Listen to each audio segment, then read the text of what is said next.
Some of the greatest advances in aortic valve repair imaging that I've seen in the last few years have really come in the modalities of echo, CT, and MRI. CT, of course, has been invaluable for TAVR imaging.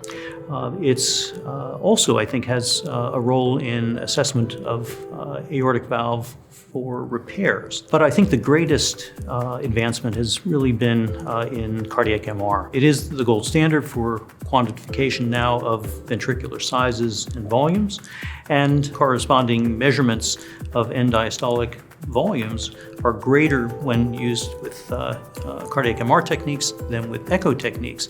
It's probably time to assess using end diastolic volume indexed measurements for ventricular size and volume quantification in comparing patients for timing of aortic valve replacement.